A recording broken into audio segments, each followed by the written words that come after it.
Se você quiser, já pode ir abrindo sua Bíblia no livro de Hebreus, no capítulo 6. Enquanto você vai localizando o texto, eu quero só aproveitar para dizer o seguinte. Alguns anos atrás, uma pessoa me perguntou: pastor, se o senhor tivesse uma oportunidade de pregar uma mensagem assim para o mundo inteiro, né? Eu lembro que nessa hora interrompi ele e falei: estamos falando de crentes ou não crentes? Ele falou: não é pregar o evangelho, mas pregar para os cristãos do mundo todo. Vamos supor que o senhor tivesse a oportunidade da sua vida. A mensagem seria traduzida simultaneamente, transmissão via satélite, crentes do mundo inteiro poderiam te ouvir. Ou seja, o senhor tem uma chance de oferecer talvez o que você tenha de melhor para abençoar a igreja de Jesus na terra. Ele olhou para mim e falou: qual mensagem o senhor pregaria? Eu falei: não era mais fácil você só ter dito qual a mensagem que eu julgo ser mais importante? Ele falou: pastor, sem esse drama não ia ter a mesma emoção assim no coração da gente. E eu precisei só de alguns segundos para responder que eu pregaria exatamente esse assunto que eu vou compartilhar com vocês hoje. Acredito que é uma das questões talvez mais importantes quando falamos de um cristianismo prático, frutífero, permanente que nós podemos ter. Então, vamos lá, Hebreus capítulo 6. Eu não sei se vocês vão projetar Almeida atualizada ou Nova Almeida. Aí eu tento ficar igual, de preferência uma das duas. Atualizada? Ok. Vamos do versículo 4 ao 9.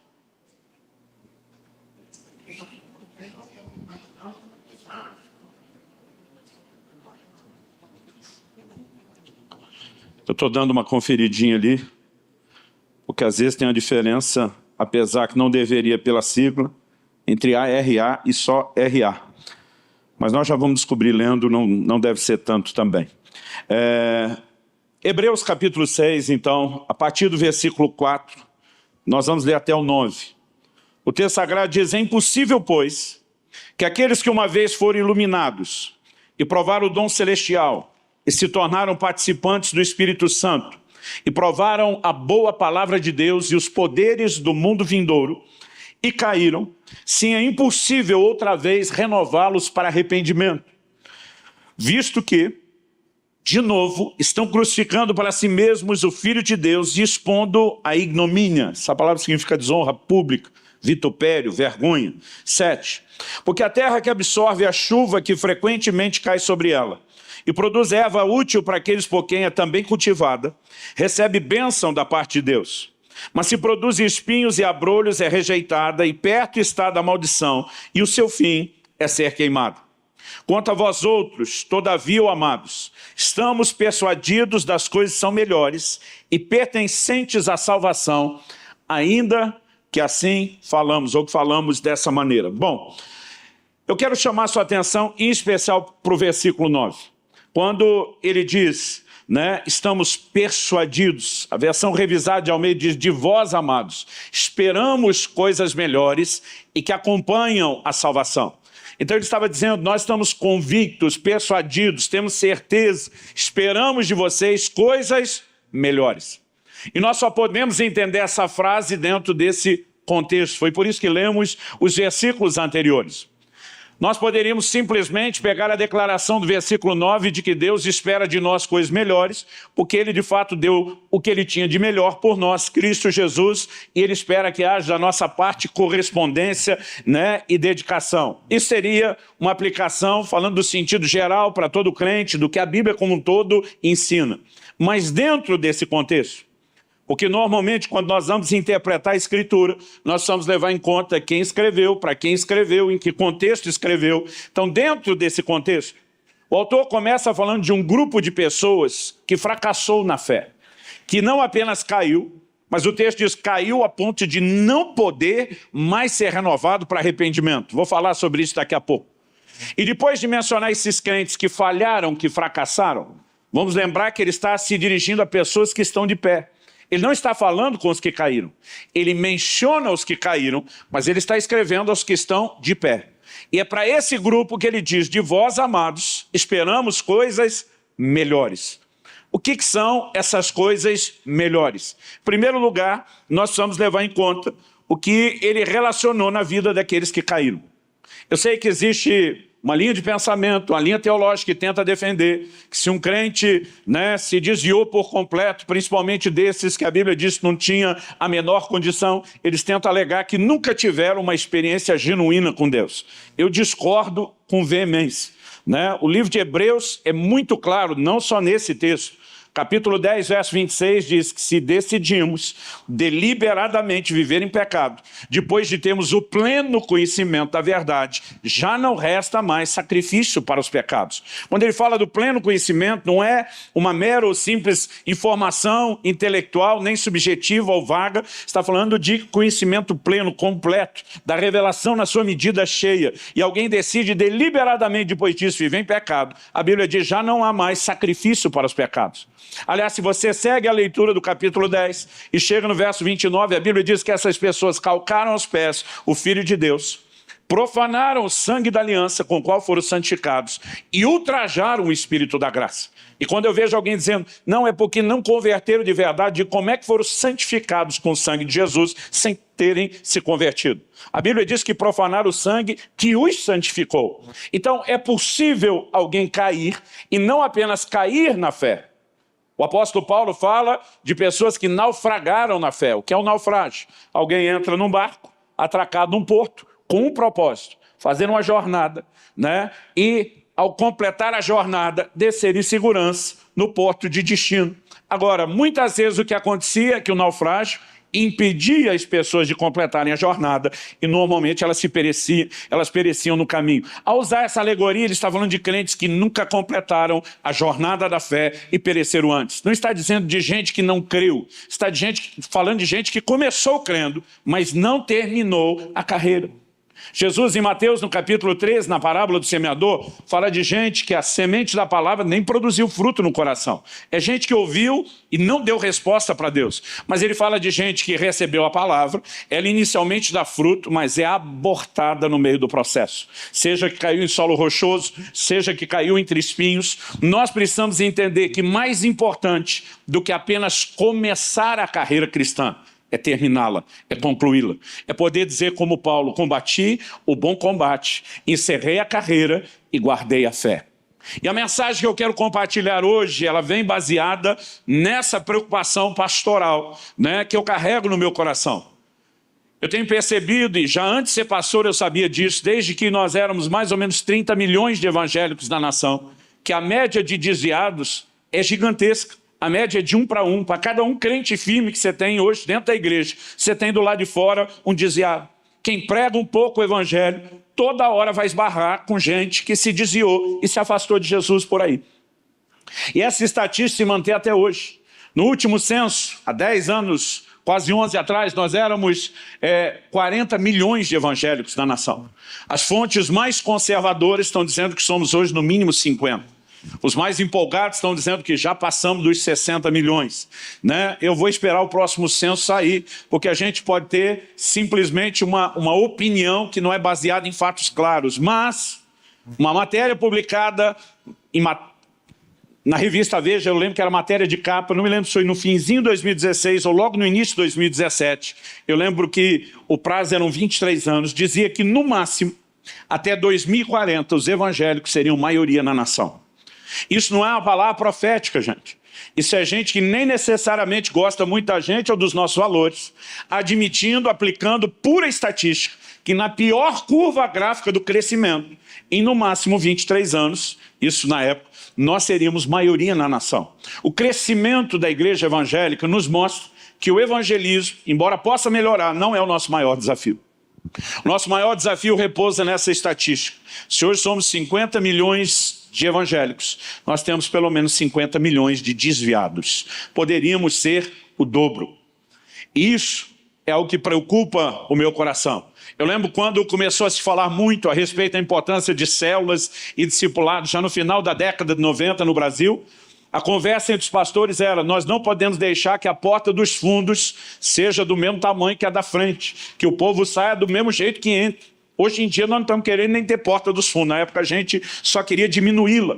Mas Eu lembro que logo no início do meu ministério eu pensava, bom, se uma pessoa de fato tiver um encontro genuíno com Cristo, precedido pelo arrependimento, Jesus, antes de pregar a fé, dizia arrependei-vos, e depois ele dizia crede no Evangelho. Eu pensava, se a pessoa tiver um encontro genuíno, precedido pelo arrependimento, que então seja acompanhado de uma fé que brota de uma revelação da palavra de Deus, e é selada com o novo nascimento. Se essa pessoa for introduzida numa experiência com o Espírito Santo, tiver um bom discipulado e orientação bíblica, e aprender logo cedo a importância do sobrenatural, das marcas do reino de Deus evidentes na sua vida, provavelmente esse crente não vai ter problema. E eu imaginava isso desde o início do meu ministério pastoral. Para meu choque, com poucos anos à frente da igreja, eu descubro nesse texto de Hebreus que essas pessoas tinham todas essas características. Quando o autor diz que é impossível renová-los para arrependimento, ele está admitindo que houve um arrependimento prévio. Então eles passaram pelo arrependimento. Quando ele diz que foram iluminados, ele não só diz que a luz de Deus resplandeceu nas trevas da vida deles, mas o termo iluminado no Novo Testamento enfatiza revelação. Eles não receberam um evangelho mal pregado, mal explicado. Eles tiveram entendimento espiritual, foram iluminados. Quando o texto diz que receber o dom celestial, está falando de novo nascimento. E para poupar tempo, em vez de gastar tempo aqui provando que essa frase fala do novo nascimento, eu vou para a próxima, que exige que eles tenham que ter nascido de novo. O texto diz que eles se tornaram participantes do Espírito Santo. Se você recordar lá em João 14, quando Jesus diz, eu vou preparar-vos lugar, ele diz, não vou deixar vocês órfãos, eu vou enviar um outro consolador, um outro ajudador, referindo-se ao Espírito Santo. Ele diz, o qual o mundo não vê, nem o conhece, nem o pode receber. O que Jesus está dizendo é que alguém que não é convertido não pode receber o Espírito Santo. Em Romanos 8:9, Paulo diz, se alguém não tem o Espírito de Cristo, esse tal não é dele, porque quem é dele tem o Espírito Santo e quem não é dele não pode ter. A Bíblia é muito clara sobre isso. Portanto, quando o texto diz que eles se tornaram participantes do Espírito Santo, isso significa que não apenas nasceram de novo, mas receberam algo vital, como nós vamos falar na ministração, para a sua caminhada com Deus. O texto diz, eles provaram a boa palavra de Deus. Essa palavra traduzida aqui, provaram, ela dá a ideia de testar o sabor. Portanto, há traduções que preferiram, saborearam, degustaram a boa palavra de Deus. Isso significa que além do evangelho pregado inicialmente, eles foram discipulados, orientados, alimentados, fundamentados na palavra de Deus. E ainda provaram os poderes do mundo vindouro, as manifestações do sobrenatural que estão à minha e à sua disposição. Quer seja alguém orando com fé e recebendo uma intervenção de Deus, quer seja uma manifestação de um dos dons do Espírito Santo, mas essas pessoas viveram todas essas 6 características. Arrependimento, foram iluminadas, tiveram revelação, nasceram de novo, se tornaram participantes do Espírito Santo, provaram a boa palavra de Deus e os poderes do mundo vindouro. E com tudo isso, não apenas caíram, mas como diz o texto, caíram de tal forma que não podiam ser renovados para arrependimento. A Bíblia não está dizendo com isso que toda pessoa que se desviou não tem mais conserto. Pelo contrário, eu gosto de citar Lucas 15 e dizer que Lucas 15 é o capítulo do desviado na Bíblia. Jesus, em 3 parábolas, fala com roupagens diferentes a mesma verdade. Primeiro, ele fala de uma ovelha perdida, depois ele fala de uma moeda perdida, depois ele fala de um filho perdido. Todos os 3 foram recuperados e houve festa quando aquilo que se perdeu foi recuperado. E Jesus claramente fala de quando um pecador se arrepende, a festa nos céus. Quando Tiago escreve, as últimas palavras de Tiago na sua epístola, capítulo 5, versículos 19 e 20, se for rápido de endereço pode acompanhar, senão só anota, ele diz, meus irmãos, se algum entre vós se desviar da verdade, alguém o converter, saber que aquele que converte o pecador do seu caminho errado, salvará da morte a alma dele e cobrirá multidão de pecados. Então a Bíblia está dizendo de alguém que desviou da verdade, mas foi recuperado, restaurado. Portanto, não estou dizendo em absoluto, que os desviados estão comprometidos. Aliás, eu creio no mover de Deus de grande restauração entre os desviados da nossa nação.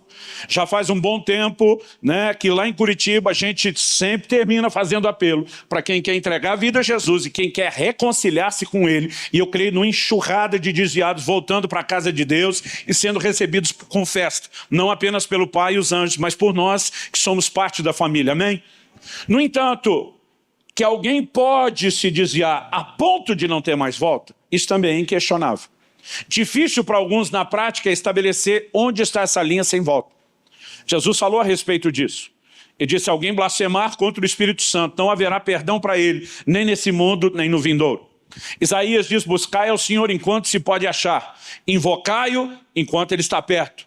Então, a declaração de Deus sugere que haverá um momento onde ele não mais estará perto e não mais poderá ser achado. Agora, independente da dificuldade de estabelecer onde é esse limite, eu não quero nem chegar perto dele. Outro dia o irmão falou: pastor, eu preciso saber onde é o limite para não brincar. Eu falei: não, você precisa não brincar justamente porque não sabe onde é o limite. Porque pelo jeito você quer saber o limite para brincar até perto dele. Né? Nós não podemos dizer com certeza, há muitas variantes, né, quando é que alguém extrapola, mas eu e você precisamos saber que é um ponto que pode ser ultrapassado. E essas pessoas que tiveram uma experiência genuína com Deus, infelizmente, acabaram ultrapassando esse ponto. É por isso que o autor diz: de vós, amados, esperamos coisas melhores. O que significa isso? Que todas essas 6 evidências no grupo que caiu, arrependimento, ser iluminado, nascer de novo, participar do Espírito Santo, provar a boa palavra de Deus e os poderes do mundo vindouro, embora sejam coisas não só importantes, elas são vitais, não há vida cristã sem elas. O que ele está dizendo não é que elas não são importantes, mas o que ele está dizendo é que elas não são suficientes. Se você quer concluir essa carreira, e eu não sei você, mas não há nada que me mova tanto na minha caminhada com Deus do que imaginar esse momento final de cruzar a linha de chegada, de ver o rosto sorridente, feliz de nosso Senhor, dizendo: servo bom e fiel, entra no gozo do teu Senhor. Eu vivo a minha vida em função desse dia, eu vivo a minha vida em função dessa frase. Eu quero completar a carreira como o apóstolo Paulo declarou. E quero ver o maior número possível de crentes vivendo exatamente da mesma forma e completando isso. Então, quando ele está dizendo esse grupo de vós, amados, esperamos coisas melhores, ele está dizendo que essas coisas são importantes, mas não são suficientes para quem quer terminar. Ou seja, eles tinham isso, mas faltou alguma outra coisa que deveria ser tratada, né, como não só importante e vital, mas inegociável. Então o ponto prático é: o que é essa coisa melhor que se espera de nós? Coisas que acompanham a salvação. Não é algo que precisamos para ser salvos, é algo necessário na vida dos que já foram salvos. Deus não exigiria de nós coisas melhores por meio da sua palavra, sem ser claro a respeito do que é isso. Em primeiro lugar, se a gente não consegue entender o que são as coisas melhores, nós nem podemos satisfazer a expectativa de Deus.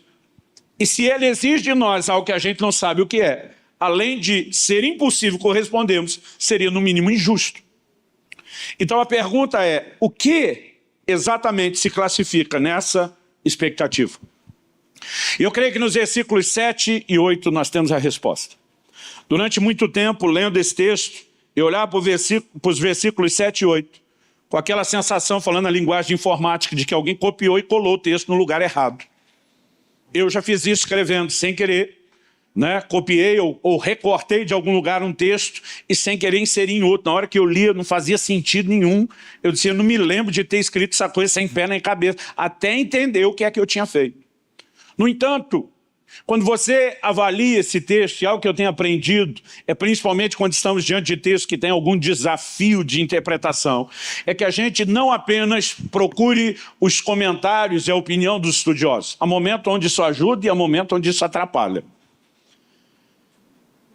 Eu costumo fazer isso, mas algo que eu dou mais valor até do que só esse tipo de consulta e estudo é gastar muito tempo com o texto. É ler, reler, Então lê mais uma vez, e outra vez, e lê de novo, e orar, e ler, e ficar diante de Deus, dizendo, Senhor, o que é que eu não enxerguei? O que é que eu não estou entendendo? Até que, de repente, parece que os olhos da gente se abrem.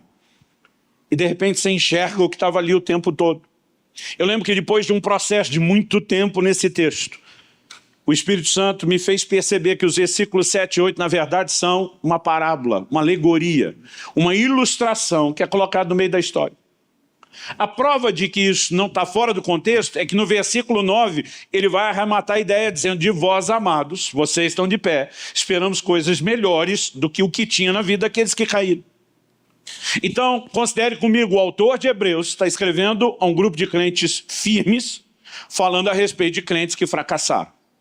Então vamos mudar a terminologia e dizer, ele está escrevendo a crentes bons, falando de crentes ruins, em termos de cumprir o propósito.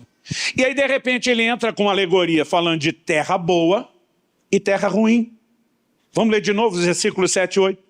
Ele diz, porque a terra que absorve a chuva, que frequentemente cai sobre ela, e produz erva útil para aqueles por quem é também cultivada, recebe bênção da parte de Deus. Mas se produz espinhos e abrolhos, é rejeitada, perto está da maldição, e o seu fim é ser queimada.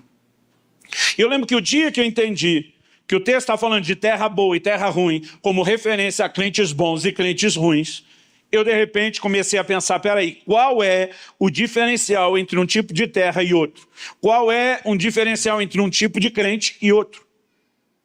E a minha primeira percepção, que depois evidentemente se mostrou, quando você avalia o todo da mensagem bíblica equivocada, foi imaginar, bom, a primeira terra produz fruto, porque sobre ela chove. A Bíblia fala de chuva frequente caindo sobre ela. Mas no versículo 8, quando fala da terra ruim, não só não menciona chuva, como fala de espinhos e abrolhos, que normalmente são o quê? Os indícios de uma vegetação numa terra seca, árida, de quase nenhuma irrigação. Então eu deduzi, sobre uma terra chove e sobre outra não. Mas, se isso fosse verdade, e quando falamos espiritualmente das chuvas, nós não podemos ignorar que a chuva é um investimento divino para que a terra seja frutífera. Então isso significaria que Deus está favorecendo um grupo e não está favorecendo outro. Isso significaria que a terra, então, ela seria vítima e não responsável a respeito do assunto. Porque não está no poder da terra fazer chover sobre si mesmo. Então quem determina a chuva é que seria o responsável e não a terra. E como dizer que você espera algo melhor de alguém se não está à altura da pessoa corresponder com aquilo que se espera? Se isso, na verdade, está estabelecido, determinado em um outro nível. Agora, essa própria ideia de um determinismo, que muitos querem classificar como se fosse o funcionamento da soberania de Deus, não cabe aqui. Porque o texto diz que a terra sobre a qual cai a chuva e produz bom fruto, ela recebe a bênção de Deus. Em outras palavras, ela recebe a bênção porque frutifica. E não frutifica porque recebe a bênção. Dá para entender a diferença? Então vamos de novo. Se a terra desse fruto só porque recebeu a bênção de Deus, então a gente estaria dizendo, Deus abençoa quem Ele quer que frutifique.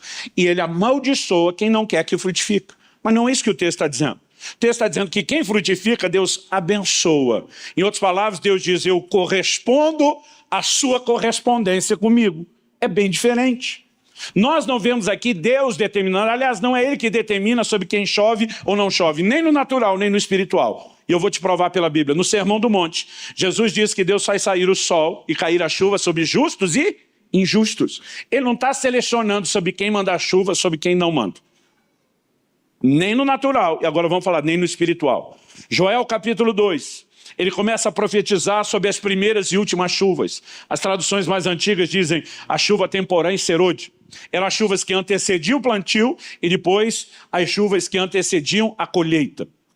E depois de usar essa ilustração, ele aponta para a interpretação dessa ilustração dizendo em Joel 2:28, e acontecerá que nos últimos dias derramarei do meu espírito sobre toda a carne. A chuva é um dos sinais que aponta o derramar do Espírito Santo na Bíblia. E mesmo quando Deus está falando desse tipo de chuva espiritual, Ele não está sendo seletivo. Ele não diz que é derramar do Espírito Santo sobre os crentes apenas. Ele não diz que é derramar sobre os crentes bons. Ele não diz que é derramar sobre os crentes bons das igrejas boas. Ele diz, eu derramarei do meu Espírito sobre toda a carne. Há uma ação do Espírito Santo na vida de toda a humanidade.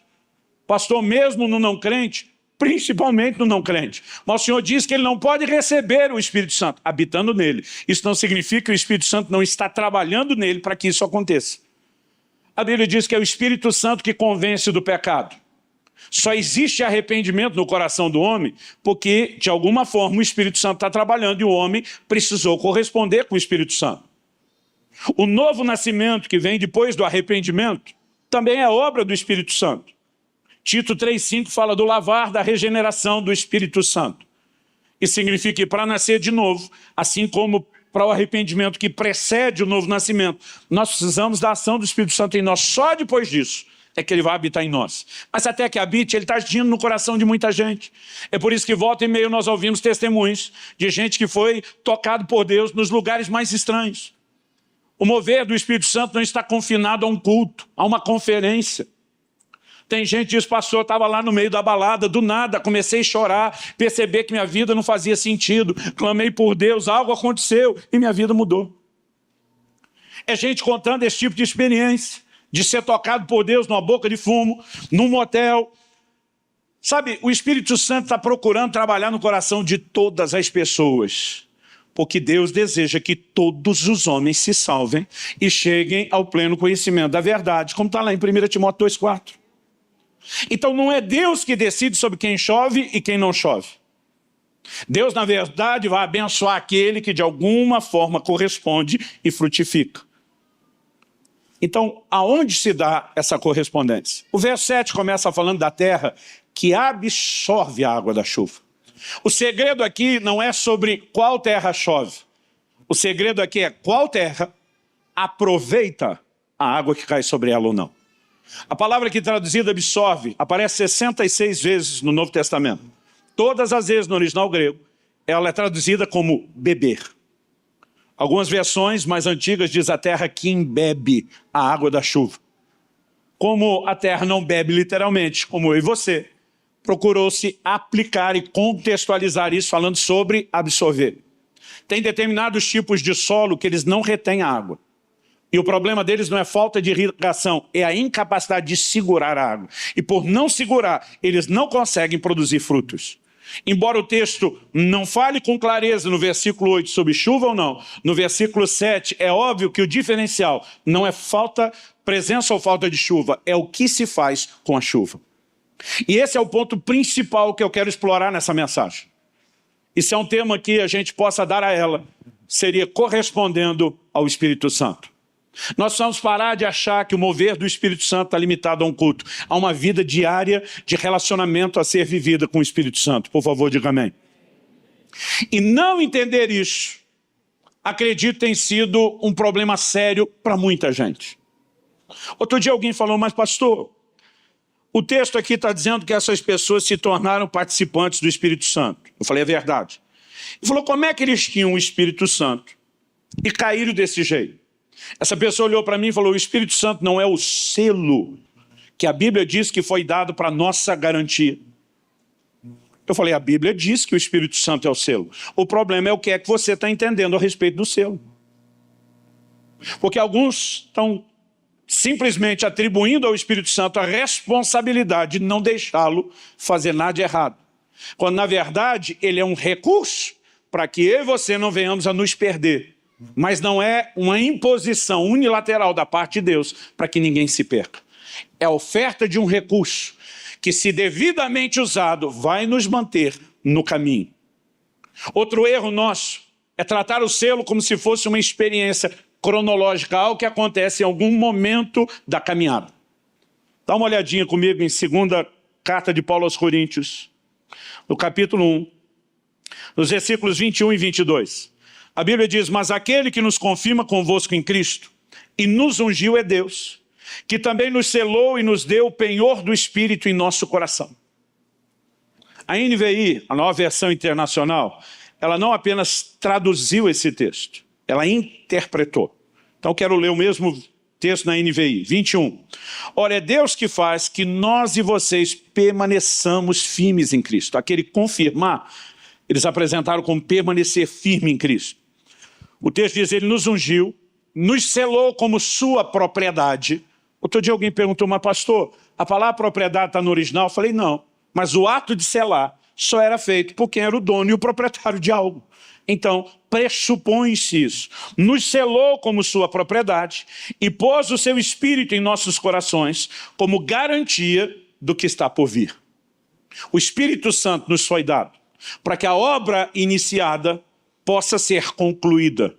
De fato, ele depende dele, da sua obra em nós, e como eu vou falar da nossa interação com ele, a garantia de que eu e você possamos concluir essa carreira. Efésios capítulo 1, vá comigo para lá, também nos fala a respeito desse selo. O texto sagrado diz assim, vamos ler os versículos 13 e 14. O verso 12 termina com a expressão em Cristo, só para você entender o contexto. Depois de falar em Cristo, o verso 13 inicia dizendo, em quem, leia-se então em Cristo, em quem também vós, depois que ouvistes a palavra da verdade, o evangelho da vossa salvação, tendo nele também crido, fostes selados com o Santo Espírito da promessa, o qual é o penhor da nossa herança, até o resgate da sua propriedade, em louvor da sua glória. De novo aqui, a palavra penhor fala de uma garantia. E o Espírito Santo é apresentado como tal. Agora, a Bíblia não apenas mostra que eu e você recebemos um selo, mas as igrejas, as chamadas igrejas históricas, as denominações mais antigas, elas como consenso sempre acreditaram que o selo do Espírito Santo é algo que o crente recebe na hora da conversão, no novo nascimento. Por que que sempre pregaram isso? Porque o versículo 13 diz, depois que ouviste a palavra da verdade, que é o evangelho da salvação, tendo nele crido, fostes selados. Então dizia, logo no momento em que a pessoa ouve, creu, correspondeu, ela é selada. E tentar estabelecer então um momento cronológico para o selo, é o novo nascimento. Particularmente eu não vejo o texto dizendo que é o novo nascimento. Eu vejo o texto dizendo que é depois de ouvir a palavra e crer. Não pode ser antes. Ninguém vai discordar disso, mas não está dizendo que isso é algo automático que aconteceu só naquele momento.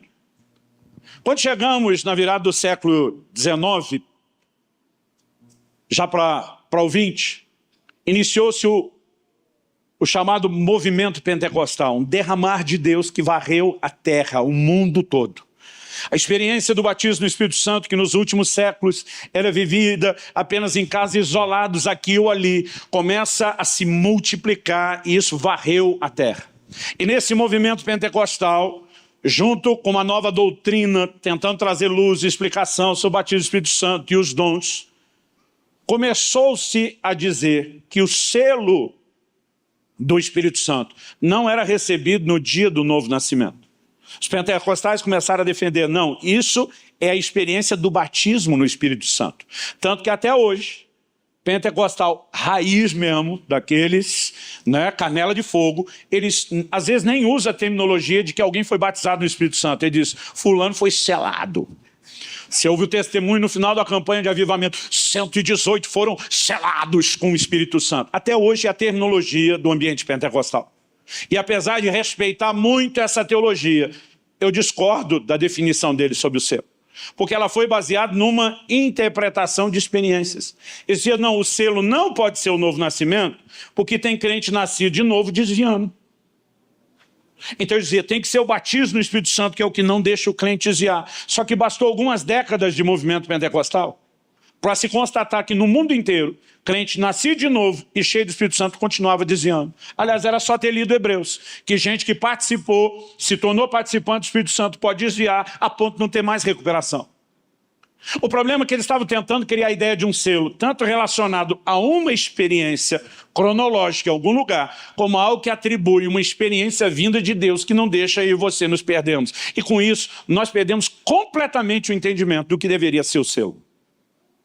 Efésios capítulo 4, versículo 30, diz, e não entristeçais o Espírito Santo de Deus, com o qual fostes selados para o dia da redenção. Paulo interpreta essa dinâmica do selo como algo que tem a ver com um relacionamento com a pessoa do Espírito Santo e não com uma única experiência. E aqui nós precisamos entender o que é absorver a água da chuva, o que é o ato de corresponder com ele. Eu disse antes que o Espírito Santo é quem convence do pecado, logo sem o Espírito Santo não tem arrependimento. Agora, isso não significa que a obra é unilateralmente, divina, que só Deus faça algo. O mesmo Deus trabalha no coração do homem para que ele se arrependa, manda uma mensagem ao homem: arrependei-vos. E esse imperativo mostra que o homem tem responsabilidade de arrependimento. Mas o arrependimento nem é uma obra só humana, nem é uma obra só divina, é uma interação do homem com Deus. Quem está entendendo, diga amém. Aliás, essa é a dinâmica da ação do Espírito Santo apresentada na Bíblia o tempo todo. Em Romanos 8, 26, o apóstolo Paulo diz que o Espírito nos ajuda na fraqueza. A palavra ajuda, no português, ela pode ter dois sentidos. Ela pode falar de um trabalho conjunto, ou ela pode falar de substituição. Eu poderia, talvez, pedir uma ajuda, vou usar você de novo, Batista, que é o que está na minha frente, e dizer: Batista, me ajuda a mover esse púlpito. Isso pode ser entendido em dois sentidos. Eu posso estar ocupado fazendo outras coisas, e enquanto eu faço as outras coisas, ele me ajuda fazendo essa tarefa. Isso dá a ideia de substituição. Ou o púlpito pode ser algo pesado, e eu peço a ajuda dele porque eu não consigo fazer sozinho. Então eu estou convidando ele para um trabalho conjunto e não uma substituição. Agora, esse aspecto dúbio é só para aplicação da nossa palavra na língua portuguesa.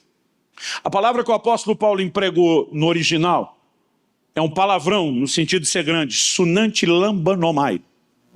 É a composição de três palavras, sun, anti e lambano. Pastoriumai é a conjugação da terceira pessoa no verbo depoente. Eu tinha decorado isso para impressionar vocês, mas esqueci o resto. Era bem legal do jeito que eu li lá. Azumai é uma conjugação. Sun, no início você pensou que eu conhecia muito as línguas originais, não era? Sum anti lambano, a composição dessas três palavras significa pegar firme. A palavra anti é bem conhecida nas línguas latinas, significa contra. Pegar firme, sum. Não, lambano é pegar firme. Sum anti lambano significa pegar firme contra alguma coisa com a ajuda de alguém. A palavra normalmente é traduzida como trabalho conjunto, como cooperação, operar em conjunto. Em outras palavras, sunanti lambano fala de pegar a outra ponta do peso. A ajuda do Espírito Santo não é uma substituição para aquele crente folgado que sente de Espírito Santo, faz a obra aí. É uma dinâmica onde a gente de um lado, ele do outro, onde a gente interage. E nesse trabalho conjunto as coisas acontecem. Nós precisamos entender que desde o início, na obra do arrependimento, na forma como se vive a vida cristã, na dinâmica dos dons do Espírito Santo, tudo é interação. Paulo escreve a Timóteo e diz, 1 Timóteo 4,14, não seja negligente para com o dom que é em ti. A palavra ali, dom, carisma. Fala dos dons do Espírito Santo. Quando ele está falando sobre não ser negligente, ele deixa claro que o Espírito Santo não trabalha sozinho. Se Timóteo negligenciasse a parte dele de interagir com o dom não funcionaria. Em 2 Timóteo 1,6, ele diz, reaviva o dom que é em ti. A palavra traduzida reaviva é desperta, acorda, bota fogo de novo. Significa que o dom pode apagar, não porque o Espírito Santo está com preguiça, mas porque nós que precisamos interagir com ele, não estamos fazendo a nossa parte. Toda a vida cristã, ela se resume em interação. E nós precisamos entender o quão essencial é essa interação. Em 2 Coríntios 13:13, na chamada bênção apostólica, em algumas versões modernas, isso virou um versículo 14, que as antigas não têm, param no 13. Nós lemos lá, que a graça do Senhor Jesus, que o amor de Deus o Pai e que a comunhão do Espírito Santo seja com cada um de vós. Agora, sabe como eu acho que a maioria dos crentes desse texto, como algo mais ou menos assim, que a graça do Senhor Jesus, o crente para e fala, é forte. Isso aqui é importante, porque ele lembra da frase, pela graça sois salvos. Ele disse, se não fosse a graça de Jesus, eu estava lascado. Então ele disse, isso é importante. Aí ele continua, que o amor de Deus, o Pai, diz, também é forte. Importante, porque ele lembra de João 3,16. Deus amou o mundo de tal maneira que deu seu filho. Ele disse, se não fosse o amor de Deus, eu estava perdido que só. É forte. Mas aí ele termina o texto. E que a comunhão do Espírito Santo, imagina o crente pensando, o que quer que seja, isso não é importante? Seja com cada um de vós. Pastor, por que o senhor disse que a maioria acha que não é importante? Porque a gente não pregaria tanto sobre a graça e o amor de Deus e ficaria tão quieto sobre a comunhão do Espírito Santo se a gente entendesse que é importante. A gente não cantaria tanto, e não estou dizendo que exageramos na outra parte, só que falhamos na última, a gente não cantaria tanto sobre a graça e o amor e tão pouco a respeito da comunhão com o Espírito Santo. Eu ouso dizer a você que assim como a graça de Jesus e o amor do Pai são essenciais, vitais à vida cristã, e não tem vida cristã sem eles, a comunhão com o Espírito Santo também é.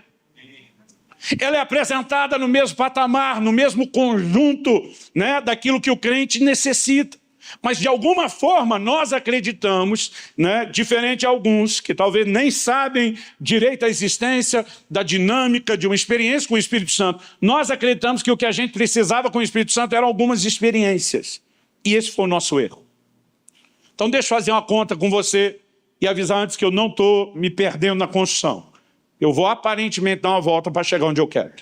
Hoje, dia 7 de fevereiro de 2021, eu completei exatos, considerando o ano bissexto e tudo, exatos 17.581 dias de vida. Para você não ficar fazendo as contas 48 anos. Por que eu fiz a conta em dias? Porque eu fiz um cálculo generoso, gentil, imaginando que se eu comi no mínimo 1 quilo de alimento por dia. Teve épocas da minha vida que isso era uma refeição. Até aquela fase de criança, né? Na época está só mamando, depois ainda pequeno comendo pouco, a fase que queria comer mais, mas não tinha muita coisa para comer em casa por falta de recurso, né? A nova fase, convertido agora. Então, para ser generoso, vamos pegar um negócio que meio que serve para todo mundo, incluindo as mulheres. Se eu tivesse comido 1 quilo de comida por dia, média generosa, isso significa que eu já teria consumido até hoje, no mínimo, 17,5 toneladas de alimento. Gente, é muita comida. Eu fico imaginando quanto espaço a gente precisaria para estocar aqui 17,5 toneladas, se é que caberia aqui em cima do palco. Na boa, eu acho que eu já consumi umas 25 toneladas. Mas vamos ficar com 17,5. É muita comida, é ou não é? Não é muita comida? Agora, se eu parar de comer a partir de hoje, o que é que acontece comigo? Em algum momento eu vou morrer. Mas pastor, o senhor já comeu mais de 20 toneladas, mas se eu parar de comer, eu morro. E esse é o problema de muito crente. Ele fica tentando colocar o selo numa experiência. Não, o dia que eu nasci de novo eu fui selado. Não, é o dia que eu fui batizado no Espírito Santo. Não, é o dia que eu... Querido, não importa quanta experiência você teve com o Espírito Santo. Se você parar de relacionar-se com ele, você morre. E esse é o problema de gente que simplesmente constrói a dinâmica de interação com o Espírito Santo em experiências. O que eu e você precisamos é de um relacionamento, é de comunhão, é de interação contínua com ele dia após dia. Então essas pessoas foram participantes do Espírito Santo, provaram o sobrenatural, sim, mas em algum momento elas deixaram de apresentar as coisas melhores. E nós precisamos estar atentos. Quando o Evangelho foi prometido, lá no livro de Isaías, 700 anos antes de Cristo, já havia uma terminologia que depois seria largamente usada no livro de Atos. Quando você lê o livro de Atos, leia o livro de Atos prestando atenção quantas vezes vai aparecer a palavra o caminho. Eles não falavam o cristianismo. A maneira como se referiam à nossa fé no início era o caminho. Até porque isso é o que havia sido profetizado. Isaías, no capítulo 35, e no versículo 8, a palavra de Deus diz assim: ali haverá bom caminho, caminho que se chamará o caminho santo. O imundo não passará por ele, pois será somente para o seu povo. Quem quer que por ele caminhe não errará, nem mesmo o louco. Olha o que Deus está dizendo. Haverá um caminho santo. Não é para o impuro, é só para o povo de Deus. Agora Deus estava dizendo, a capacidade de ser bem-sucedido ao trilhar esse caminho não depende de informação, conhecimento ou habilidades humanas. Deus está dizendo, nem o louco vai errar o caminho. Deus está dizendo, eu providenciei um caminho tal que não há necessidade alguma de se perder ao longo do trajeto. Agora, para que você entenda isso, a gente precisa dar uma olhadinha no mesmo livro de Isaías, no capítulo 30 e no verso 21, onde Deus diz, quando te desviares para a direita e quando te desviares para a esquerda, os teus ouvidos ouvirão atrás de ti uma palavra dizendo, este é o caminho, andai por ele. Quando você olha para o que Deus prometeu, Ele não prometeu só um caminho. Ele prometeu que enquanto eu e você trilhássemos o caminho, haveria um guia. Haveria uma voz atrás de nós dizendo, esse é o caminho, ande nele. Quando você ameaçar pôr o pé para fora da direita, ele diz, não desvia para a direita, você volta para o caminho. Quando você ameaça botar o pé para a esquerda, ele diz, não desvia para a esquerda, volta para o caminho. O que isso significa? Que o que Deus propôs para mim e para você não era apenas o caminho, mas Ele ofereceu junto com o caminho. Jesus fala a respeito de uma porta e um caminho que nos leva à vida. Embora haja outra porta e caminho largo que levem à perdição. A experiência de conversão é só a porta. Nós temos todo um caminho a ser trilhado, mas existe um alvo a ser alcançado. É por isso que Paulo diz, esquecendo-me das coisas que para trás ficam, eu avanço, eu prossigo para o alvo. Passar pela porta no encontro com Cristo foi extraordinário, mas isso é só o começo. O que realmente conta não é o começo, é o fim desse caminho, é aquilo que nos aguarda e nós não podemos nos perder. E Deus diz para que ninguém se perca, eu vou dar a vocês um guia. De quem Ele estava falando? Em Romanos 8,14, Paulo diz, os que são guiados pelo Espírito de Deus são filhos de Deus. Um dos sentidos dessa palavra traduzida guiado significa ser tomado pela mão e conduzido até o destino final. Eu gosto dessa ideia. Quando eu completei 7 anos de idade, e na época meus pais me matricularam no que era a primeira série do ensino básico fundamental, hoje já seria o equivalente ao 2º ano, eu lembro do meu desespero. Era uma escola longe de casa, né? Era um bairro por onde eu não andava, eram pessoas diferentes, eu estava apavorado, morrendo de medo de ir no primeiro dia. Na minha cabeça de criança eu achava que a escola ficava a uns 5 quilômetros. Alguns anos atrás voltei como adulto e com o carro medi 900 metros, não fechou nem 1 quilômetro. Mas para mim como criança parecia uns 5 quilômetros, era muito longe. Eu estava apavorado com tudo, com a distância, com toda a novidade. E naquele primeiro dia de aula, meu pai disse, eu vou te levar à escola. Ele me pegou pela mão, em casa. Ele sai comigo pelo portão, ele anda comigo até chegar à escola, ele não me deixou no portão da escola, ele entrou. Ele descobriu qual era a sala onde eu estava ali matriculado, me colocou naquela fila de alunos, me instruiu a respeito do hino que iriam cantar. Eu brinco que a maioria, né, dos novos aí não faz ideia do que é isso. Eu sou de uma época que a gente cantava o hino nacional todo dia antes de entrar na sala de aula. E ele diz, depois do hino, você segue essa professora, essa fila, vai andar em linha reta e entrar por aquela porta. Pensa no menino que ficou seguro e tranquilo. Quando a Bíblia fala do Espírito Santo nos guiando, eu lembro dessa imagem.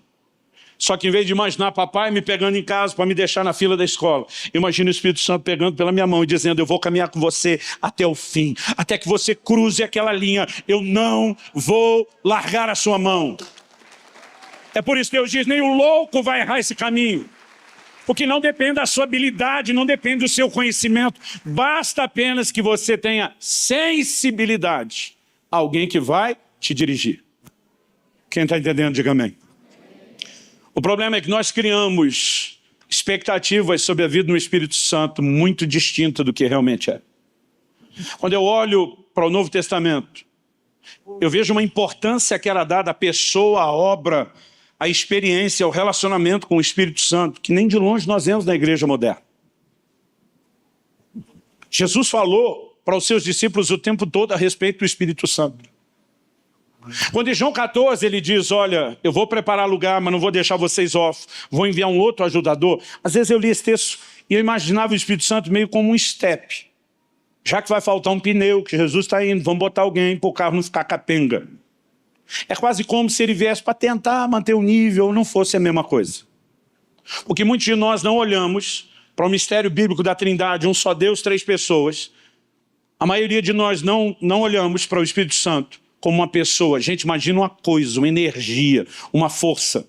Mas ele é uma pessoa. Mas um dia eu estava meditando em João 16 e eu levei um susto. Porque em João 16, Jesus não fala do Espírito Santo quase como um estepe, alguém que vai se esforçar para tentar manter o mesmo nível. Jesus diz em João 16 para os seus discípulos, convém-vos que eu vá. Ele está dizendo, é importante e necessário para vocês que eu vá. Aí diz, porque se eu não for, o Consolador não vem. Olha a diferença. Jesus não está dizendo agora, o Consolador vem porque eu estou saindo. Ele está dizendo, eu tenho que sair. Porque se eu não sair, o Consolador não vem. Então Jesus está dizendo, eu tenho que sair de cena para que ele venha. Agora ele vem para tentar manter um nível inferior, não. Jesus diz, eu tenho muito o que vos dizer, mas vocês não podem suportar. Quando, porém, vier o Espírito da verdade, ele vos guiará toda a verdade. Jesus está dizendo, ele não vem só para tentar manter o nível, ele vai subir um nível. Ele vai trabalhar em vocês coisas que nem eu pessoalmente com vocês consegui ainda. Quando você pensa na importância atribuída ao Espírito Santo, e outro dia alguém falou para mim, eu acho que o senhor está supervalorizando o Espírito Santo. Eu falei, aprendi com Jesus. Não só em declarações como a de João 16, Mateus 12, Jesus diz, toda blasfêmia proferida contra o Filho do Homem vai ser perdoada. Ele diz, mas a blasfêmia contra o Espírito Santo não. Aí outro dia alguém falou, então o Espírito Santo é mais importante? Eu falei, criatura, um só Deus, 3 pessoas. Embora haja elementos de submissão e hierarquia entre eles, você não pode determinar graus de importância. Mas o que você precisa entender é o papel de cada um. Quando alguém está blasfemando contra a pessoa de Jesus, Paulo diz que ele foi blasfemo antes da conversão, contra Cristo. Porque no temor de um judeu do Velho Testamento, ele não teria feito isso contra Deus o Pai. Quando alguém está blasfemando contra Cristo, o Espírito Santo ainda está trabalhando para arrependê-lo e guiá-lo a Cristo. Mas quando alguém afasta o Espírito Santo, que é o único que pode convencer do pecado, o que é que vem depois? Sabe, nós precisamos entender, o próprio Jesus diz para os discípulos, vocês não vão a lugar nenhum, vocês não fazem coisa alguma, antes de serem cheios do Espírito Santo. Os apóstolos não só entenderam, mas começaram a praticar isso. Atos capítulo 8, Filipe vai pregar em Samaria, um avivamento está acontecendo, as pessoas estão se convertendo, demônios estão sendo expulsos, gente liberta, os enfermos estão sendo curados, muita gente sendo batizada, e a Bíblia diz, quando Jerusalém ouviu que Samaria havia recebido a palavra de Deus, mandou para lá Pedro e João. Todo dia um irmão me viu falando isso, porque Paulo em Gálatas 2 enumera 3 pessoas como as colunas da igreja, Tiago, irmão do Senhor, Pedro e João. Aí quando eu falei, mandaram para lá nada mais, nada menos do que Pedro e João, o camarada pensou alto, só diretoria. Isso significa o quê? Que eles estavam dando uma atenção especial. Vamos mandar parte do que nós temos de melhor aqui no time. Para quê? A Bíblia diz, porque sobre nenhum deles ainda havia descido o Espírito Santo. Quando eles olham para aquele grupo de novos convertidos, qual é a prioridade? 0. Ele diz, primeiro assunto a ser resolvido. Eles precisam de um encontro com o Espírito Santo. Eles precisam ser introduzidos num outro lugar de experiência, agora que abraçaram a fé. É a mesma coisa que você vai ver em Atos capítulo 19. Em Atos 10, nós temos Paulo pregando na casa de Cornélio, mas não precisou ninguém elaborar um plano. O Espírito Santo caiu sobre os gentios no momento da conversão. Mas quando Paulo chega para pregar em Éfeso, Atos 19 diz que ele encontra um grupo que se intitulam discípulos. Primeira pergunta do checklist que Paulo faz para aquele grupo em Atos 19. Recebestes vós o Espírito Santo quando crestes? Gente, vamos parar para pensar nisso. Olha, aquela turma está dizendo que é discípulo. Tá bom, vamos checar. Primeira pergunta. Recebestes vós o Espírito Santo quando crestes? O apóstolo Pedro, no dia de Pentecostes, quando ele prega o primeiro sermão e mensagem pública da história da igreja, as pessoas perguntam, que faremos, varões e irmãos? E diz, arrependei-vos, cada um de vós seja batizado em o nome do Senhor Jesus e recebereis o dom do Espírito Santo, porque para vós é a promessa, para os vossos filhos, para os que estão longe, para todos quanto Deus chamar. Eles tinham entendimento, encontrou com Cristo, precisa de um encontro com o Espírito Santo. Aliás, se por um lado o Espírito Santo nos guia a Cristo, por outro, quando encontramos Cristo, ele nos leva ao Espírito Santo. João Batista, quando apresenta o Messias, diz, ele vos batizará com o Espírito Santo e com fogo. Então Paulo chega e pergunta, recebestes vós o Espírito Santo? Depois dele fazer a pergunta, os caras respondem para ele, nós nem ouvimos falar que exista Espírito Santo. E parece muito o crente hoje em dia. Nem sabe que o Espírito Santo existe. O que é isso? Paulo do lado de cá, surpreso, pergunta para ele, no que é que vocês foram batizados? O que está por trás dessa pergunta de Paulo? Um tom de indignação e surpresa. Eu não reconheço um evangelho que levaria vocês a Jesus, mas não apresentaria vocês ao Espírito Santo. Me diga exatamente no que é que vocês foram batizados. Aí os caras do lado de cá dizem, o batismo de João. Está falando de João Batista. Imagina o Paulo botando a mão na cabeça, com a cara de sabe de nada, inocente. Explicando, gente, João Batista veio com um batismo de arrependimento preparando a vinda do Messias. Ele mesmo anunciou que o Messias estabelecia o seu próprio batismo nas águas e no Espírito Santo. Paulo olha para eles e diz, vão começar tudo de novo. E o texto nos mostra que ele vai batizá-los nas águas, em nome do Senhor Jesus, depois de pregar. E a Bíblia diz, sobre cada um deles veio o Espírito Santo. Como a igreja tratava o assunto? O mais importante era oferecer ao não crente Jesus. E depois que Jesus entrou, o Espírito Santo precisa participar da vida dessa pessoa. Quem está entendendo, diga amém. Ah, pastor, mas isso pode ser opinião de homens. Seria um insulto a quem crê que a Bíblia é inspirada pelo Espírito Santo. Que ele registrasse todo esse volume de informação para depois a gente acreditar que era só o que os homens achavam. Mas para descartar essa ideia boba, vamos para Atos capítulo 9. Quando Paulo se converte, o encontro que ele tem com Cristo marca profundamente a sua vida. E no relato você observa que depois que Paulo foi guiado a Damasco, que não está enxergando nada, depois daquela luz resplandecente que ele viu, agora o Senhor aparece numa visão a um discípulo chamado Ananias. E ele diz para Ananias, tradução da Bíblia na linguagem de hoje, do pastor Luciano Subirá, a minha própria, versão mineira, e diz para Ananias, Ananias, eu preciso de você. Ananias, eis-me aqui, Senhor, quero cooperar contigo, o que é que precisa? Ó, você vai na rua tal, na casa de fulano de tal, e procura por um tal de Saulo, apelidado de Tarso. Quando Jesus fala isso, Ananias diz, não é flor que se cheire. Era o maior perseguidor da igreja. Imagino que na linguagem de hoje seria a hora de Jesus dizer, sabe de nada, inocente. Eu já ganhei o cara. Eu apareci para ele. Ele já foi transportado para o nosso lado, Ananias. O cara faz 3 dias, está trancado num quarto sem comer nem beber, orando. Gente, ninguém vai negar o impacto da experiência, a legitimidade da conversão. Quantos crentes você conhece que depois de entregar a vida a Jesus, ficaram 3 dias trancados num quarto orando sem comer nem beber? A evidência do impacto da experiência está lá, mas mesmo assim Jesus diz para Ananias, agora eu preciso que você vá lá onde o Saulo está. Impõe as mãos sobre ele para que 2 coisas aconteçam. Primeiro, que ele volte a ver, porque até então ele não está enxergando nada. E Jesus diz, segundo, que ele seja cheio do Espírito Santo. Irmão, cabeça da igreja dizendo, não importa se eu ganhei o cara, se ele tem um impacto de conversão maior do que a de vocês, ele precisa do Espírito Santo. Leve isso para ele, Ananias. Agora, se nós como igreja entendêssemos a importância que foi dada à pessoa, mas não só à pessoa e à obra de forma isolada do Espírito Santo, mas da nossa responsabilidade de interagir com ele, seria tudo diferente. Em Atos 13 nós temos o início da obra missionária. Em Atos 8, meu amigo pastor Marcelo Jamal disse que nós temos missões acidentais. Por causa da perseguição, o povo foge, enquanto está fugindo vai pregando o evangelho, nada planejado. Acidente na perspectiva humana, gerenciamento divino.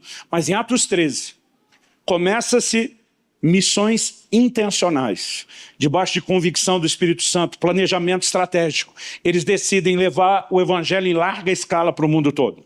E agora o desafio, tanto de conversão como discipulado, é outro nível, é outra conversa.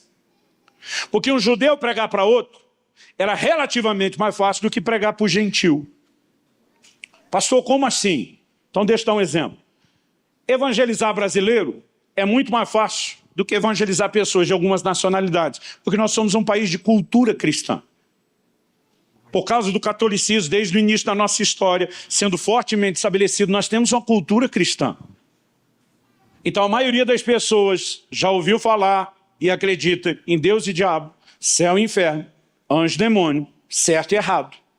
E quem não acredita que a Bíblia é a palavra de Deus ainda tem uma chance de aceitar que ela contenha. Então você tem uma abertura e pontos comuns por onde você pode começar a trabalhar. Agora vai pregar para o hindu lá na Índia. Porque a palavra de Deus, ele olha para você e diz que Deus, eles querem milhões de deuses.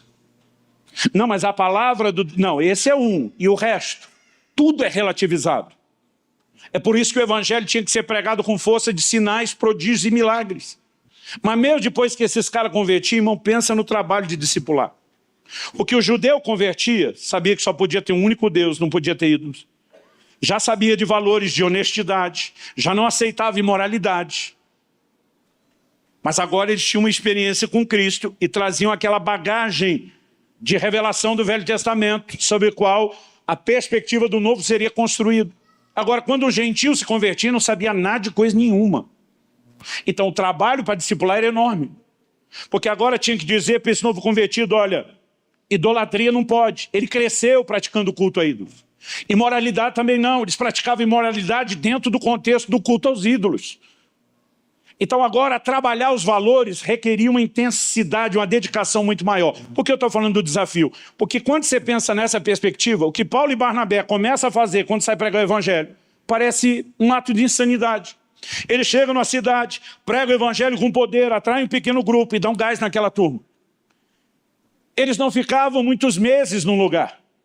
Com o tempo, a progressão do trabalho, a ideia, a maneira de trabalhar também foi mudando. Quando você chega em Atos 19, estamos falando de outras viagens missionárias, Paulo fica 2 anos em Éfeso. Mas eles não faziam isso no início. Então ele juntava aquele grupo, dava um gás e dizia para os novos convertidos, segura aí galera, porque nós vamos para outra cidade pregar o evangelho. E aí na outra cidade eles faziam a mesma coisa, juntavam um grupo, davam um gás e diziam a mesma coisa dos primeiros, segura a onda aí, que nós vamos para outra cidade. E eles iam mudando de cidade em cidade e não deixava nenhum pastor, não tinha líder sobre aqueles grupos. Atos 14 nos mostra que depois da viagem missionária de Atos 13, eles voltam de cidade em cidade para estabelecer os primeiros presbíteros, não tinha líder. Quando eles saíam, o grupo não só ficava sem pastor, mas também eles não tinham Bíblia. O Novo Testamento ainda não tinha sido escrito. O Velho Testamento era acessível só aos judeus nas sinagogas. Esse povo não teve contato com a Bíblia antes. E quando os apóstolos iam embora, eles não tinham a Bíblia para continuar lendo. Não tinha classes de discipulado depois da ida deles mais. Eles não tinham, nós equivocadamente chamamos o prédio de igreja, isso não é igreja, é só um auditório, a igreja somos nós. Mas a gente tem um quartel-general desse, ajude muito. Não só no senso de identidade, mas de trabalho, de continuidade. Muitos daqueles grupos continuavam apenas com reuniões nas casas. Eles não tinham isso. Aí eu fico pensando, hoje em dia, nós damos prédio, nós damos Bíblia, nós damos pastor, e é difícil os crentes ficar firmes na fé.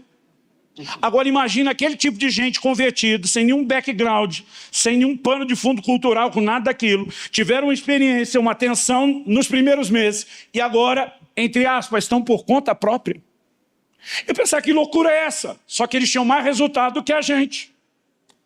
Mais e melhores. Porque havia um segredo que nós temos desprezado. 1 de João 2, 20 e 27 é claro sobre isso. Vou misturar os dois versículos. Ele diz, vós tendes a unção do santo, e todos têm desconhecimento.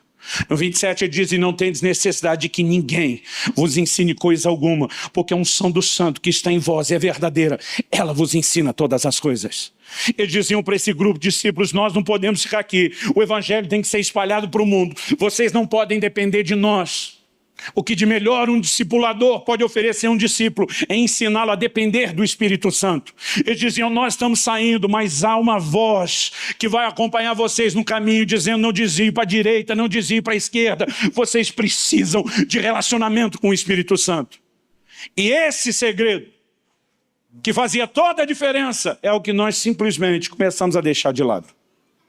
As pessoas mistificaram demais a liderança do Espírito Santo. Outro dia um irmão falou, pastor, Deus não fala comigo. Eu falei, como não? Não, Deus não fala. Eu falei, é que você está esperando ouvir uma voz audível, som de trombeta, uma visão espetacular. A forma do Espírito Santo falar conosco é simples. Aliás, deixa eu aproveitar e fazer a propaganda nessa terça-noite. No nosso alcance mais. Eu sei que de vocês só na quarta. Se quiserem acompanhar online, eu vou trazer um ensino precioso sobre como ser guiado pelo Espírito Santo em detalhes. Mas vamos resumir a coisa. Em Romanos 8,16 a Bíblia diz que o Espírito testifica com o nosso Espírito que nós somos filhos de Deus. Como um crente sabe que nasceu de novo? Uma vez me perguntaram, você tem certeza da sua salvação? Eu falei, tenho. Se você morresse agora, você tem certeza que é para o céu? Sim. Como que você sabe que você ia? Você já viu Jesus? Ele já te apareceu dizendo, eu mesmo te garanti com o meu sangue, tu está dentro. Falei, não. Um anjo apareceu para você, te deu uma cópia autenticada do livro da vida, o número de protocolo tal, apresenta isso na entrada. Falei, também não. Ele falou, você já viu o céu? Falei, também não. Você já ouviu uma voz? Falei, também não. Ele falou, como é que você sabe que é crente? E eu respondi para ele, eu sei porque sei porque sei. Eu não sabia como é que eu sabia, mas eu sabia que eu sabia, e que eu sabia muito. Eu só não sabia de onde vinha tanto sabimento ou sabeção. Mas que eu sabia, eu sabia. Acho que eu nunca conjuguei tanto o verbo saber. Aí esse pastor me disse, eu vou te mostrar qual é a fonte da sua sapiência. E aí eu aprendi naquele dia que não é sabimento nem sabeção. Ele diz, o Espírito testifica, testemunha com o nosso Espírito que nós somos filhos de Deus. Há uma certeza interior que vem do Espírito Santo. E o crente sabe que é filho de Deus. Mas ele não precisou ter uma visão espetacular, ele não precisou de uma voz audível. Gente, a maneira do Espírito Santo comunicar é simples no nosso íntimo. O problema é que nós não prestamos atenção. Aí esse irmão está dizendo, Deus não fala comigo. Eu falei, fala, todo culto você tem um exercício de ouvir a voz dele. Quando chega a hora da oferta, duas vozes falam dentro de você. Uma diz, dá nada não. Ou dá essa menorzinha aí que está na carteira. A outra voz diz, dá sim, pula para outra, pega aquela maior. Eu falei, imaginando, e não estou fazendo chacota com quem tem problema, que é digno de compaixão e de acompanhamento. Mas eu falei para aquele irmão, considerando que você não é um esquizofrênico no mais alto grau de dupla personalidade, eu falei, como que você tem duas vozes discutindo dentro de você? Então, com certeza, uma delas não é sua. Eu olhei para ele e falei, considerando que nós já sabemos qual é a sua própria voz falando, seu avarento. Eu falei, de quem é a outra? Chamo você de voz, de sugestão, de pensamento, de sentimento. De quem é a outra fonte de sugestão para você ofertar? Aí ele querendo se conversar, falou, será que é o diabo? Eu falei, só se ele converteu, para querer que você oferte. Mas o Espírito Santo trabalha de forma simples. Você chega numa roda lá no trabalho ou na escola e a turma está contando piada. E você começou a divertir e rir, mas de repente migrou de piada para piada suja. E o problema da piada suja não é falta de graça. É que a graça tem a ver com outros valores dos quais nós não partilhamos. Mas você não só continuou rindo, como já abriu o baú da velha vida, contou nós também, todo mundo riu, e você achou que estava arrasando, mas quando você sai tem um desconforto dentro de você. Não é uma voz, não é uma visão, você não sabe explicar, mas algo dentro de você está dizendo, esse não é o seu lugar. Você não deveria ter permanecido nessa roda, nem rido e nem falado o que falou. Isso não é só a sua consciência, é o Espírito Santo. Mas vamos mudar de roda, porque essa era dos ímpios. Você juntou numa outra roda que é a dos crentes. Mas aqueles crentes da linguinha bifurcada. Daqueles que o veneno corre no canto da boca. E a turma se uniu para descer a lenha no outro crente que não está presente. E você juntou com eles, fez da sua língua um chicote, açoitou o pobre do crente que não tinha o direito de defesa. E quando você sai de lá, por mais convencido que o outro seja errado que você estava, tem algo dentro de você dizendo, você não deveria ter falado do seu irmão dessa forma. E aí você começa a discutir. Não, mas ele mereceu e tal. Irmão, se o Espírito Santo não fala com o crente, ele é das criaturas mais loucas que existe. De vez em quando eu falo com alguns, então com quem que você fica discutindo? Com você mesmo? Agora vamos falar do crente sério. Aquele que entrou no lugar de oração para ter o tempo devocional. Ele começou a entrar no lugar em Deus, daqui a pouco ele está quebrantado. Ah, Jesus! Pode pedir qualquer coisa que eu te dou. E aí o Espírito Santo, que ele ainda não entendeu o que o Espírito Santo fala, perdoa fulano. Não. Fulano não. E aquilo volta dentro dele. Lembre de quantos bons momentos vocês já tiveram juntos. Da amizade, da história de vocês. Não deixe o que aconteceu afastar. Não. Mas em algum momento ele está até cedendo. Ele diz, posso até perdoar, mas vai ter que vir mendigando, rastejando. A minha vontade é perguntar com quem que você está discutindo, crente. Porque nós fantasiamos esse negócio de que o Espírito Santo não fala com a gente. Porque nós não percebemos a forma simples que ele tem de comunicar. Quando o marido ou a esposa discute com o cônjuge, algo lá dentro de você está dizendo, não é a forma certa de falar. Não é só depois. Alguns, infelizmente, só quando a emoção abaixou, que ele vai sentir depois que estava errado. Nós temos oportunidades a cada momento. E se nós formos sensíveis, o Espírito Santo vai nos guiar em tudo. Eu não estou dizendo que cada vez que você for atravessar a rua, você tem que dobrar o joelho e perguntar ao Espírito Santo, passa aqui na faixa de pedestre ou ali na frente. Que cada manhã que você acorda, você tem que ficar meia hora orando em línguas na frente do guarda-roupa, dizendo, Espírito Santo, qual é o look de hoje? Embora, na boa, eu acho que algumas irmãs podiam orar um pouquinho mais antes de se vestir. Hashtag fica a dica. Sabe, não é isso, mas é estar sensível, é ter a percepção. Porque há momentos onde essas sugestões vão vir. E nós precisamos prestar atenção. E ser guiado pelo Espírito Santo é algo mais simples do que parece, mas é a experiência mais vital. Quem está entendendo, diga amém. O problema é que nós criamos uma expectativa de avivamento, como se Deus é que tivesse que vir com tudo para cima da gente. Avivamento na cabeça de muito crente é uma espécie de enchente espiritual. Vai inundar tudo, da noite para o dia, vai alagar, vai encher tudo. A visão que eu vejo em Ezequiel 47 é outra. E eu queria que você já ficasse em pé para parecer que está acabando.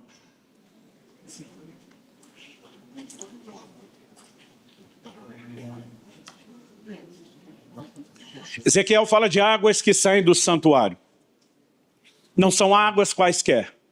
Na visão que ele tem por onde aquele rio passa, tudo volta a viver. O livro do Apocalipse fala que as águas emanam do trono de Deus, enquanto que Ezequiel fala só do santuário. Elas têm o poder de produzir o que nenhum homem ou nada humano produz. Então elas são uma referência clara de uma ação e de uma obra divina. No livro dos Salmos nós lemos a um rio, cujas correntes alegram a cidade de Deus. Eu creio que isso retrata a obra do Espírito. Agora, Ezequiel está diante desse rio e um anjo ao seu lado. E o anjo diz para ele, vem comigo, eles medem 1000 côvados, está mais ou menos meio quilômetro. Ele diz, depois de medir 1000 côvados, a água dava no tornozelo. Mas eles não pararam. E por que não pararam? Porque não era hora de parar. O anjo diz, segue mais 1000, agora mais 1000 côvados, total de 1 quilômetro. Água nos joelhos. Mas não pararam. Por que não pararam? Responda, porque não era hora de parar. Vamos treinar? Por que não pararam? Então ele diz, mais 1000 côvados. Agora com 1,5 quilômetro, água nos lombos, acima da cintura. Mas também não pararam. Por que não pararam? Quando era hora de parar. Quando a medição foi interrompida. Não era quando se chega ao outro lado. Ele diz, então se mediu mais 1000 côvados, total de 4.000 côvados, agora 2 quilômetros. Ele diz, eram águas profundas. Vou repetir, águas profundas. Ele diz, águas para se nadar, porque já não dá mais pé. Eu e você não fomos chamados para andar no raso, água no tornozelo, nem água no joelho, nem água nos lombos. Deus quer que eu e você entremos no lugar das águas profundas. Agora preste atenção, não é o rio que invade a sua vida, é você que tem que entrar no rio. Dá para entender a diferença? Tem crente uma vida inteira esperando o rio invadir. E o rio, que é o próprio Espírito Santo, olhando para o crente dizendo, e eu estou esperando você entrar. Outro dia um crente reclamou comigo, eu estava ensinando sobre dons. Ele falou, faz quase 30 anos que eu sou crente, Deus não me dá dom. Eu falei, em primeiro lugar não é dom, é dom.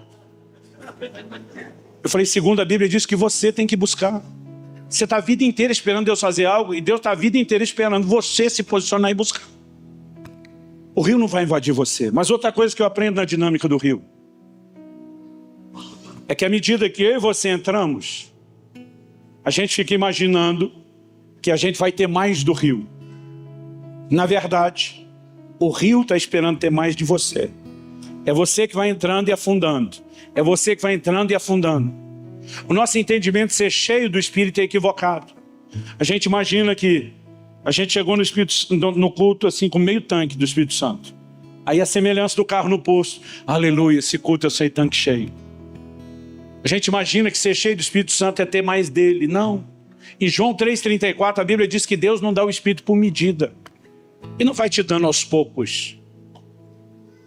Então, pastor, o que é ser cheio do Espírito Santo? É ser totalmente preenchido e ocupado por Ele em todas as áreas. Em outras palavras, é quando Ele tem mais de você.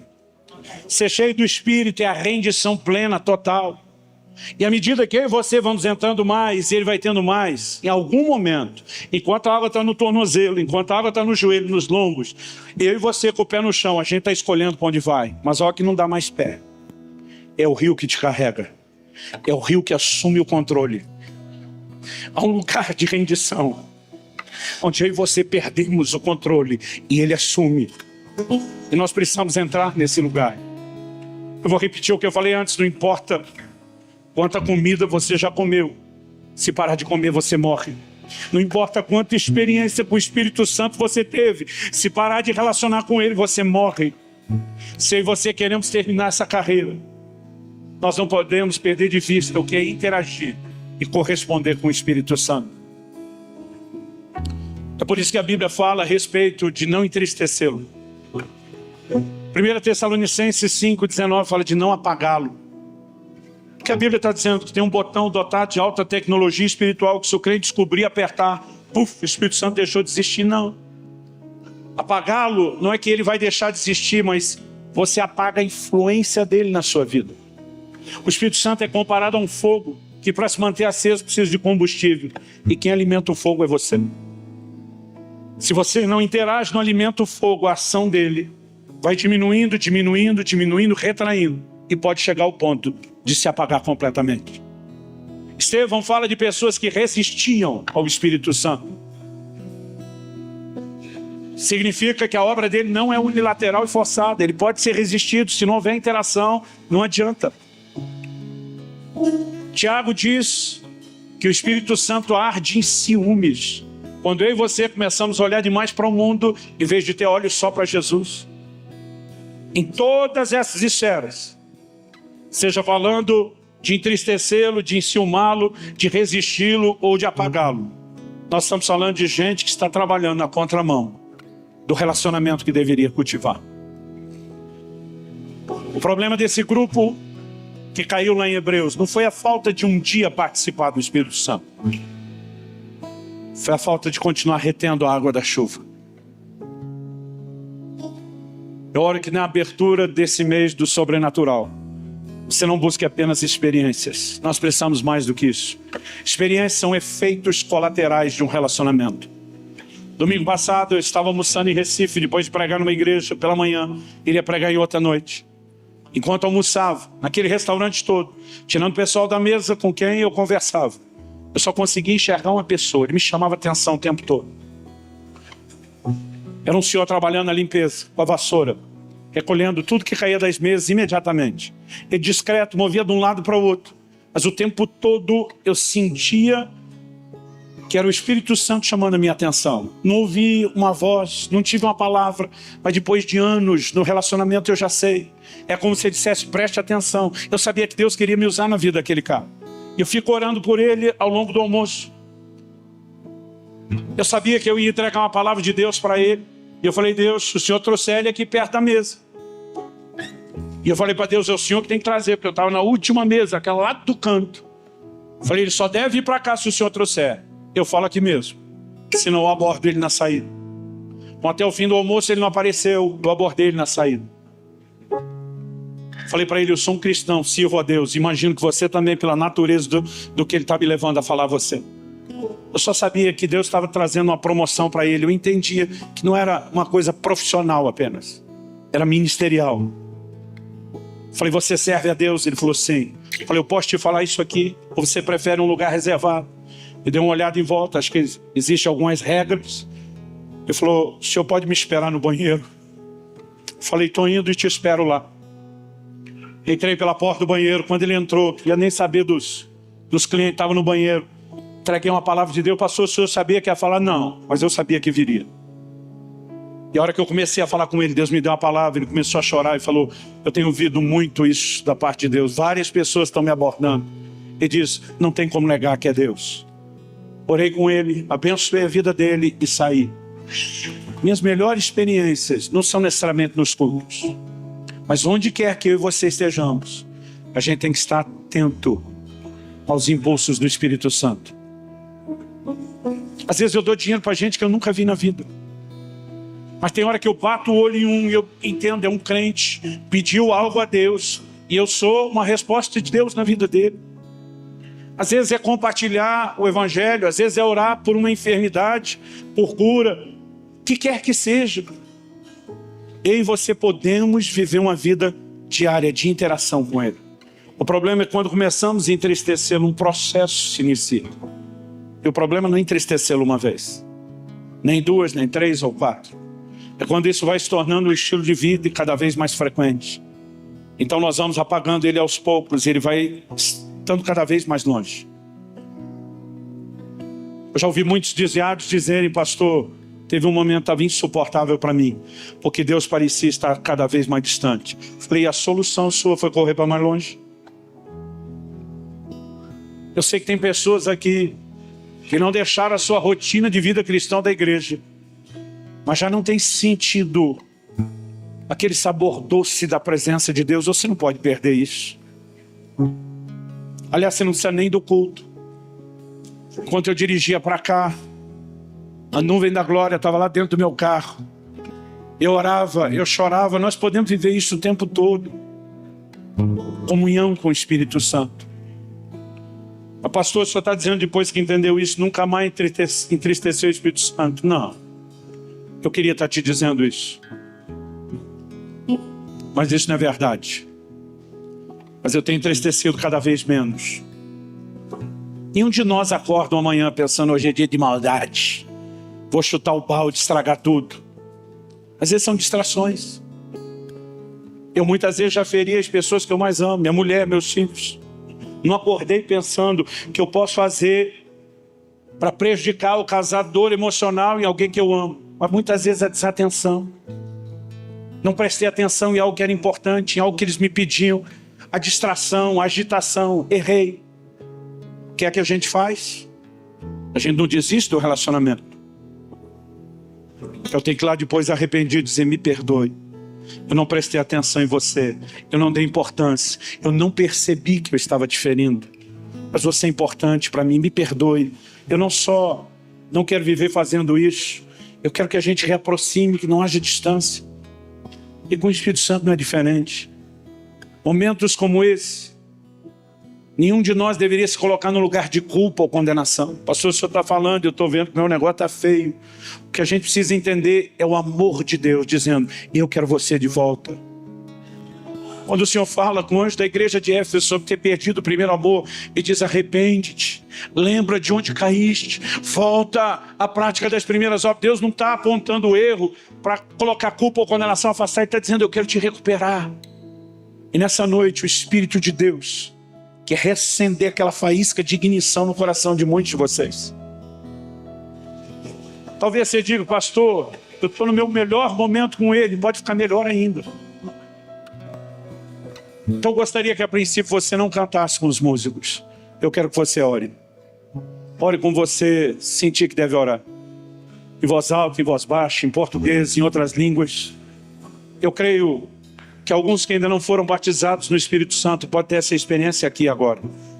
Nós não podemos, pelo protocolo de segurança, tocar em ninguém, mas o Espírito Santo não precisa disso. A Bíblia diz que Pedro nem tinha terminado o sermão dele, e o Espírito Santo caiu sobre as pessoas na casa de Cornélio. Ele pode vir sobre você aí onde você está. Mas mais importante do que apenas buscar experiências nesse mês, vamos fortalecer o relacionamento com o Espírito Santo. E as consequências serão, e as experiências serão consequência, efeito colateral. Fale com Deus do seu jeito, da sua maneira. Eu pedi para você ficar em pé. A gente tem esse protocolo, né? Às vezes por costume. Mas olha, como você achar melhor, em pé, sentado, de joelho, como você quiser. Mas nesse momento não se distraia. Não tenha pressa de sair. Esses minutos podem ser muito valiosos para você. Espírito Santo, eu tentei da melhor forma possível, na minha limitação, comunicar e expressar aquilo que o Senhor tem me orientado, encorajado e exortado. Mas se o Senhor não vivificar essa palavra no coração dos meus irmãos e irmãs, será só um discurso, só uma aula. E nós precisamos de mais do que isso. Espírito Santo, sopra sobre nós. Nós clamamos pelo teu toque nessa noite. Nós clamamos seja uma noite de restauração do relacionamento contigo. Nós oramos seja um ponto de despertamento para adentrarmos o rio. Nós queremos não apenas ter mais do Senhor, mas que o Senhor tenha mais de nós. Nós queremos entrar nesse lugar de correspondência e interação como nunca antes. Traz entendimento e aplicação personalizada da tua palavra. Traz teu sopro de vida. Traz teu toque sobre nós. Nós oramos que esse mês de fevereiro seja profético, restaurando o entendimento, a resposta para se viver o sobrenatural, não apenas nesse mês, mas que seja um start, um recomeço de Deus nas nossas vidas. Vem sobre nós, Senhor. Vem sobre nós, nós clamamos em nome de Jesus. Clique e veja mais vídeos como esse.